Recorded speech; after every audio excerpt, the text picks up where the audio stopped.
ठेव वर्धिष्णु विश्ववंदिता शाह सुनो शिवशेषा मुद्रा भद्राय राजते छत्रपति शिवाजी महाराज की जय भवानी, जय भवानी।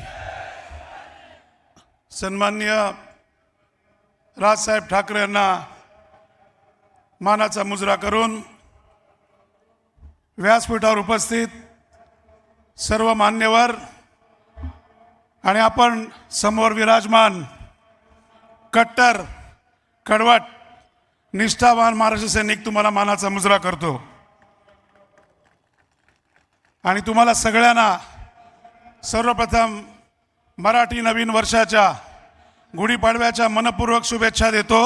जे आता इथे आहेत आणि जे केंद्राच्या आणि राज्याच्या कृपेने सिलेंडरच्या रांगेत आहेत त्यांना सुद्धा या पाडव्याच्या शुभेच्छा देतो। काय महाराष्ट्राची हालत केली आहे बघून ठेवा।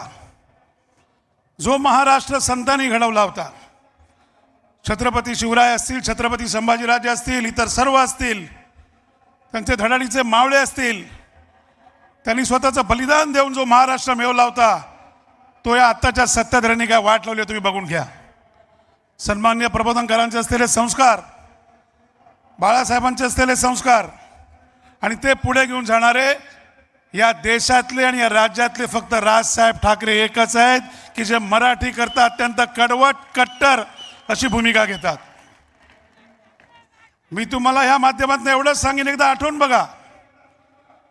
लोक म्हणतात की राजसाहेबांनी काय केलं। राजसाहेबांनी सन्मान्य बाळासाहेबांच्या आशीर्वादाने या महाराष्ट्रात मराठी माणसाचा मान आणि मराठी माणसाची शान ही जागृत ठेवली आहे, लक्षात ठेवा। राजसाहेबांचा कायमचा आदेश असतो की ज्या ठिकाणी मराठी माणसावर अन्याय होईल त्या ठिकाणी लाथी बसलीच पाहिजे। आता कोणतरी केंद्रात एक वाचाळ मंत्री होते दुबे म्हणून, त्यांनी विचारलं हे कोण आहे राज ठाकरे का दुसरे कोणतरी होते, मला नाव आता आठवत नाही।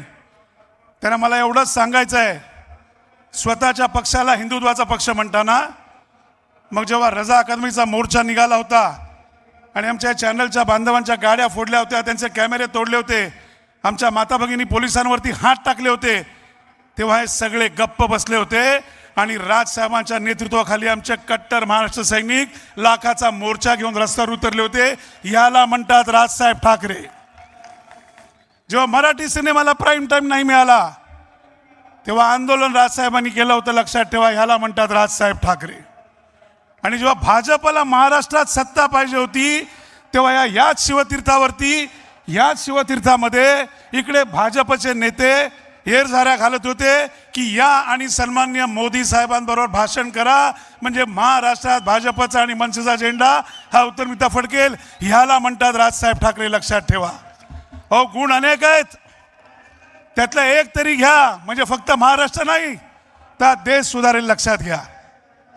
मला एवढंच सांगायचं आहे, आम्हा सगळ्या महाराष्ट्र सैनिकांना अभिमान का वाटतो राजसाहेबांचा, का वाटतं की या माणसावरून आपला जीव वाळवून टाकावा, तर कधी सत्तेकरता खुर्ची करता राजसाहेबांनी स्वतःच्या विचारांशी प्रतारणा केली नाही। वेळ प्रसंगी मिळणाऱ्या सत्तेला लाथ मारली, लक्षात ठेवा। हे वेगळे पण आपल्या राजसाहेबांचं आहे। मी तुम्हाला एवढंच सांगेन बांधवांनो, यश येतं पण यशाने हुरळून जाणारे राजसाहेब ठाकरे नाहीत आणि अपयशाने खचून जाणारे तर ते अजिबातच नाहीत, लक्षात ठेवा। कारण माणूस खरा आहे, जे विचार मांडतो ते मराठी भाषेचे, मराठी माणसाचे, मराठी संस्कृतीचे आणि मराठी माणसाला अन्यायाच्या विरुद्ध हे खरे विचार असतात। म्हणून सत्ता कोणाची असेल, सत्तेत कोणी असेल, पण उत्तर मात्र शिवतीर्थ राजसाहेब ठाकरे आणि महाराष्ट्र सैनिक हेच आहे, लक्षात ठेवा। त्यांनी कोणी किती वल्गना करवतो आम्हाला सगळ्या गोष्टी माहिती आहेत। बाहेरून टीका करतात, नंतर सांगतात साहेब आम्हाला बोलायला लागतं म्हणून। कारण एक गोष्ट नक्की, एक शेवटचं उदाहरण तुम्हाला देतो, एक दोन उदाहरणं। जेव्हा हिंदी भाषा आपल्यावर लादण्याचा प्रयत्न झाला तेव्हा इकडे सन्माननीय भुसे साहेब आले होते। त्यांनी राजसाहेबांना सांगितलं, काय सांगितलं राजसाहेबांना की साहेब माझं ऐकून घ्या, मला काय म्हणायचं हिंदी भाषेवरती। बघा आपला नेता कसा कणखर आहे आपल्या विचारांमध्ये, कसा अभेद आहे आपल्या विचारांमध्ये. राजसाहेबांनी सांगितलं मी तुमचं ऐकून घेईन, पण तुम्ही जे सांगताय ते महाराष्ट्राच्या हिताचं नाहीये, ते मी कधीही ऐकून घेणार नाही. पहिली भाषा ही मराठीच राहील कुठल्याही परिस्थितीत. म्हणून तुम्हाला एवढंच सांगेन, येणारा काळ हा 100% राजसाहेबांचा आहे, हा 100% तुमचा आहे. तुम्ही सगळ्यांनी गावागावात जाऊन आज पूर्ण ताकदीने मराठी माणूस हा राजसाहेबांच्या मनसेच्या मागे उभा आहे. कारण प्रश्न तिथे जनतेचा, मार्ग तिथे मनसेचा आहे, लक्षात ठेवा कायम. आणि आपण नुसतं भाषणात बोलत नाही. तुम्ही 20 वर्षाची वाटचाल बघाल, आमदार आले का, खासदार आले का, नगरसेवक आहेत का, पण जर मराठी माणसावर अन्याय झाला, मराठी भाषेवर अन्याय झाला, मराठी संस्कृतीवर अन्याय झाला, मग तो दहीहंडीचा विषय असो, गणपतीचा असो, कुठलाही असो, पहिले चौताळ उठणारे हे राजसाहेब ठाकरे आणि त्यांचे महाराष्ट्र सैनिक आहेत, लक्षात ठेवा.